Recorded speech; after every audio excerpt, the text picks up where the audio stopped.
অঙ্কিত তার বাবাকে চিন্তিত দেখলে জিজ্ঞেস করে কি হয়েছে। অঙ্কিতের বাবা বলে, আমাদের অফিসে একজন এমপ্লয় সঞ্জয় চৌধুরী বহু বছর আগে নিখোঁজ হয়ে গিয়েছিল, আর আমাদের বস এই কেসটাকে ধামাচাপা দিয়েছিল, কিন্তু সেটা নিয়ে আবার এখন জলঘোলা হচ্ছে। এর জন্য আমার কাছে একটা ফোন নাম্বারের থেকে ফোন এসেছিল, এখন যদি আবার আমাকে কোর্টে যেতে হয়।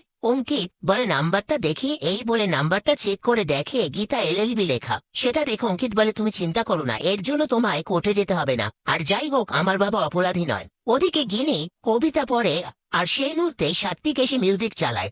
গিনি বলে, মিউজিক বন্ধ করো। সাত্বিক বলে, মিউজিক বন্ধ হবে না। গিনি বলে, আমি কবিতা পড়বো। সাত্বিক বলে, এখন তো তুমি কবিতাই পড়বে, তোমার জীবনে কবি এসেছে। এই নিয়ে তারা ঝগড়া করে। গিনি বলে, আমি আজকে ড্রয়িং রুমে শোবো, বাড়ির সবাইকে দেখাবো। সাত্বিক বলে, স্বামী স্ত্রীর ব্যাপার, ঘরের মধ্যে থাকাই ভালো, তুমি কোথাও যাবে না। কিন্তু গিনি কোনো কথা না শুনে চলে যেতে গেলে সাত্বিক গিনিকে কোলে তুলে নিয়ে খাটে শুনিয়ে দেয়, আর বলে, তুমি এখানেই থাকবে। এই বলে সেখান থেকে চলে যায়। এরপর স্বস্তিকের বোনেরা এসে গিনিকে জিজ্ঞেস করে প্ল্যানে কাজ দিল।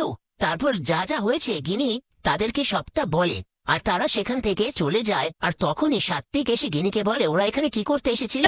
গিনি বলে, ওরা কবিতার ব্যাপারে জানতে এসেছে। পরের দিন সকালবেলায় গীতা ঝর্ণাকে বলে, আপনি কার কথায় প্রেস কনফারেন্স করছেন? ঝর্ণা বলে, আমি সেটা বলতে আপনাকে বাধ্য নই। গীতা বলে, আমি আপনার লয়ার। ঝর্ণা বলে, আপনি আমাকে বিচার পাইয়ে দিতে পারবেন না, কারণ অগ্নিজিৎ মুখার্জি তো আপনার শ্বশুর মশাই। গীতা বলে, উনি আমার শ্বশুর মশাই বাড়িতে, আপনি প্রেস কনফারেন্সটা করবেন না। কিন্তু ঝর্ণা গীতার কোনো কথাই শুনতে চায় না। গীতা বলে, আপনাকে প্রয়োজিত করেছে ভজন মিত্তির, তাই না? উনি একটা খারাপ লোক, আপনার হয়ে উনি লড়বেন না। ঝর্ণা বলে, sorry to late, press conference organiser করা হয়ে গেছে কালই। গীতা বলে, প্রেস কনফারেন্সে আমি হাজির হব, আর সেই আর্গুমেন্টে আমি ভজন মিত্তিরের কাছা টেনে খুলে দেব।